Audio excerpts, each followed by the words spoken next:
Hello ಅಮ್ಮಂದಿರೇ, ನಿಮಗೆ 2 ವರ್ಷ 6 ತಿಂಗಳು ಮಕ್ಕಳಿದ್ದಾರಾ? ವರಿ ಆಗಬೇಡಿ. ನಿಮಗೆ ತುಂಬ ವರಿ ಇರುತ್ತಲ್ಲ, ಯಾವ ಥರ ಬರೀಬೇಕು ಅಂತ ತುಂಬ ಟೆನ್ಷನ್ ಪಡ್ತಾ ಇರ್ತೀರಲ್ಲ. ಹಾಗಿದ್ದಲ್ಲಿ ಈ ವಿಡಿಯೋ ನೋಡಿ, ಮಕ್ಕಳಿಗೆ ಓರಲಿ ಹೇಳ್ಕೊಡೋದು, ರೈಮ್ಸ್ ಎಲ್ಲ ಹೇಳ್ಕೊಡ್ತೀರ. ಬಟ್ ರೈಟಿಂಗ್ ಪಾರ್ಟ್ ಬಂದಾಗ ಹೆಂಗೆ ಬರೆಸ್ಬೇಕಪ್ಪ ಅಂತ ಯೋಚನೆ ಮಾಡ್ತೀರ ತಾನೇ? ಹೀಗೆ ನೋಡಿ, ನೀವು ಫಸ್ಟ್ ಸ್ಟೆಪ್ಪು ಮಕ್ಕಳಿಗೆ ABCD ಬರೆಸ್ಬಾರ್ದು. ನೀವೇನು ಮಾಡಬೇಕಂದ್ರೆ, ಮಕ್ಕಳಿಗೆ ಆಟ ಆಡ್ತಿರ್ತಾರೆ. ಮಕ್ಕಳು ಆಟ ಆಡಬೇಕಾದ್ರೆ ನೀವು ಅವ್ರ ಪಕ್ಕದಲ್ಲಿ ಕೂತ್ಕೊಂಡು ಸುಮ್ಮನೆ ಈ ಥರ ಗೀಚ್ತಾ ಇರಬೇಕು. ಮಕ್ಕಳು ನೋಡ್ತವೆ, ಅವ್ರಿಗೆ ಇಂಟ್ರೆಸ್ಟ್ ಬರುತ್ತೆ. ಮಮ್ಮಿ ಏನೋ ಮಾಡ್ತಾ ಇದ್ದಾರಲ್ಲ ಅಂತ ಇಂಟ್ರೆಸ್ಟ್ ಬರುತ್ತೆ. ಆಗ ಬಂದು ಅವ್ರೇನು ಮಾಡ್ತಾರೆ, ಅವರೇ ಸ್ವಂತ ಒಂದು ಪೇಪರ್ ತೊಗೊಂಡು ಅವರು ಗೀಚೋಕ್ಕೆ ಶುರು ಮಾಡ್ತಾರೆ. ನೀವು ಆಲ್ರೆಡಿ ಒಂದು ಪೇಪರ್ ಸೈಡ್ ಇಟ್ಟಿರಬೇಕು. ಆ ಪೇಪರ್ ಮೇಲೆ ಒಂದು ಕ್ರಯೋನ್ ಇಟ್ಟಿರಬೇಕು. ಆ ಮಗುನೇ ಬಂದು ತಗೊಂಡು ಗೀಚೋಕ್ಕೆ ಶುರು ಮಾಡುತ್ತೆ. ಓಕೆ, ಗೀಚ್ತಾ ಇರಬೇಕು. ಅವ್ರ ಮಗು ಹೆಂಗನ್ನ ಗೀಚಲಿ, ಸುಮ್ಮನೆ ಬಿಟ್ಬಿಡ್ಬೇಕು. ಆ ಮಗುಗೆ ಕ್ರಯೋನ್ಸ್ ಯಾವ ಥರ ಹಿಡ್ಕೋಬೇಕನ್ನೋದು ಗೊತ್ತಿರಲ್ಲ. ಅದ್ರ ಬಗ್ಗೆ ಚಿಂತೆ ಮಾಡಬೇಡಿ ನೀವು. ಓಕೆ, ಹಾಗಾಗಿ ನೀವೇನು ಮಾಡಬೇಕು, ಗೀಚ್ತಾ ಇರಬೇಕು. ಆ ಮಗು ನಿಮ್ಮನ್ನೇ ಇಮಿಟೇಟ್ ಮಾಡುತ್ತೆ. ಮಮ್ಮಿ ಏನೋ ಮಾಡ್ತಾ ಇದ್ದಾರಲ್ಲ, ನಾನು ಅದೇ ಥರ ಮಾಡಬೇಕಲ್ಲ ಅಂತಂದು ಅವ್ರೇನು ಮಾಡ್ತಾರೆ, ಆ ಮಕ್ಕಳು ತೊಗೊಂಡ್ಬಿಟ್ಟು ಗೀಚಾಡ್ತಾರೆ. ಈ ಥರ ಅವರು ಕೂಡ ಅವ್ರು ಯಾವ ಥರನ ಗೀಚಾಡಲಿ, ಸುಮ್ಮನೆ ಬಿಟ್ಬಿಡಿ. ಓಕೆ, ನೀವು ಗೀಚಾಡ್ಬೇಕಾದ್ರೆ ಸುಮ್ಮನೆ ಗೀಚಾಡಬಾರ್ದು. ಏನೋ ಒಂದು ಹೇಳಿದೆ, ರೈಮ್ಸ್ ಹೇಳಿ. ಜಾನಿ ಜಾನಿ ಎಸ್ ಪಾಪ, ಇದು ಬರೆಯೋದ್ರ ಮುಖಾಂತರ ರೈಮ್ಸ್ ಕೂಡ ಕಲಿಯುತ್ತೆ. ಇಲ್ಲಾಂದರೆ ಏನೋ ಸೌಂಡ್ ಮಾಡಿ, ಚಿಕ್ ಚಿಕ್ ಚಿಕ್ ಚಿಕ್ ಚಿಕ್ ಚಿಕ್ ಚಿಕ್ ಚಿಕ್ ಅಂತ ಸೌಂಡ್ ಮಾಡಿ. ಆ ಮಗು ಕೂಡ ಜಿಗ್ ಜಿಗ್ ಜಿಗ್ ಜಿಗ್ ಜಿಗ್ ಜಿಗ್ ಅಂತ ಸೌಂಡ್ ಮಾಡುತ್ತೆ.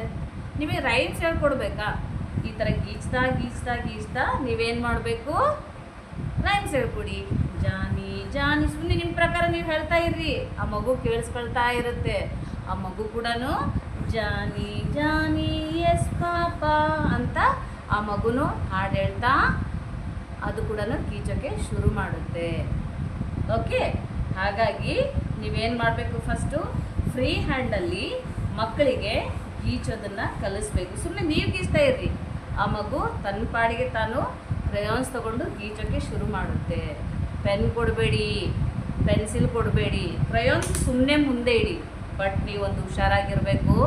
ಕ್ರಯಾನ್ಸ್ ಮಕ್ಕಳೇನು ಮಾಡ್ತಾರೆ, ಬಾಯಲ್ಲಿ ಇಟ್ಕೊಳ್ತಾರೆ. ಅದನ್ನು ನೀವು ಭಾಳ ಗಮನದಲ್ಲಿ ಇಟ್ಕೋಬೇಕಾಗುತ್ತೆ. ಅದನ್ನು ಬಾಯಲ್ಲಿ ಇಟ್ಕೊಳ್ಳೋಕ್ಕೆ ಮಕ್ಕಳಿಗೆ ಬಿಡಬೇಡಿ. ಓಕೆ, ನೋಡಿರಿ ನಾನು ಯಾವ ಥರ ಗೀಚ್ತಾ ಇದ್ದೀನಿ. ನೋಡಿರಿ ಹೆಂಗೆ ಗೀಚ್ತಾ ಇದ್ದೀನಿ. ಹಿಂಗೆ ಸುಮ್ಮನೆ ಗೀಚ್ತಾ ಹೋಗಿ ನಿಮ್ಮನ್ನೇ ಇಮಿಟೇಟ್ ಮಾಡುತ್ತೆ. ಓಕೆ, ಇದು ಫಸ್ಟ್ ಸ್ಟೆಪ್ಪು, ಮಕ್ಕಳಿಗೆ ಕಲಿಸುವಂಥ ಮೊದಲ ವಿಧಾನ. ಇಲ್ಲಿ ನೋಡ್ರಿ ನಾನು ಏನು ಬರೆದಿದ್ದೀನಿ, 2 ವರ್ಷ 6 ತಿಂಗಳ ಮಕ್ಕಳಿಗೆ ಬರೆಸುವ ಮೊದಲನೆಯ ಹಂತ. ಇದನ್ನು ಮಾಡಿ ನೋಡಿ, ಮಕ್ಕಳು ನೋಡ್ರಿ ಯಾವ ಥರ ಬರೀತಾರೆ. ನೆಕ್ಸ್ಟ್ ಸ್ಟೆಪ್ಪು, ನಾನು ಯಾವ ಥರ ಮಕ್ಕಳು ಇದನ್ನು ನೀವು ಏನು ಮಾಡಬೇಕಂದ್ರೆ 15 ಡೇಸ್ ಕಂಟಿನ್ಯೂ ಇದೇ ಥರನೇ ಪ್ರಾಕ್ಟೀಸ್ ಕೊಡಬೇಕಾಗುತ್ತೆ. ಕರೆದು ಹೇಳ್ಕೊಡ್ಬೇಡಿ, ಮಕ್ಕಳು ಕಲಿಯಲ್ಲ. ಗೊತ್ತಾಯ್ತಾ? ನೀವು ಸುಮ್ಮನೆ ಎಲ್ಲೋ ಒಂದು ಕೂತ್ಕೊಂಡು ಮಗು ಪಕ್ಕ ಇರಬೇಕು, ಎಲ್ಲೋ ಒಂದು ಆಟ ಆಡ್ತಾ ಇರಬೇಕು. ಆ ಪಕ್ಕಕ್ಕೆ ಸುಮ್ಮನೆ ಹೋಗಿ ಕೂತ್ಕೊಂಡು ಹಿಂಗೆ ಗೀಚಕ್ಕೆ ಶುರು ಮಾಡಿ. ಆ ಮಗುಗೆ ಇಂಟ್ರೆಸ್ಟ್ ಬಂದು ಏನು ಮಾಡುತ್ತೆ, ಆ ಮಗುನು ಒಂದು ಪೇಪರ್ ತೊಗೊಂಡು ಬಂದು ನಿಮ್ಮ ಪಕ್ಕಕ್ಕೆ ಕೂತ್ಕೊಂಡು ಅದನ್ನು ಗೀಚಕ್ಕೆ ಶುರು ಮಾಡುತ್ತೆ. ಒಂದ್ಸರಿ ನೀವು ಟ್ರೈ ಮಾಡಿ ನೋಡ್ತೀರಾ? ಒಂದ್ಸರಿ ಟ್ರೈ ಮಾಡಿ, ಇದು ಆಗೇ ಆಗುತ್ತೆ, ಖಂಡಿತವಾಗಿ ಆಗುತ್ತೆ. ಓಕೆ, ಈ ವಿಡಿಯೋ ನಿಮ್ಗೆ ಇಷ್ಟ ಆದರೆ ಲೈಕ್ ಮಾಡಿರಿ, ಶೇರ್ ಮಾಡಿರಿ, ಸಬ್ಸ್ಕ್ರೈಬ್ ಮಾಡಿರಿ. ಇನ್ನೊಂದು ಹೇಳ್ತೀನಿ, ಇದಾದಮೇಲೆ ನೆಕ್ಸ್ಟ್ ಸ್ಟೆಪ್ ಏನು ಮಾಡಬೇಕು ಅನ್ನೋದನ್ನು ನಾನು ಇನ್ನೊಂದು ವಿಡಿಯೋದಲ್ಲಿ ಹೇಳ್ಕೊಡ್ತೀನಿ. ಓಕೆ, ಅಲ್ಲಿವರೆಗೂ ಟಾಟಾ.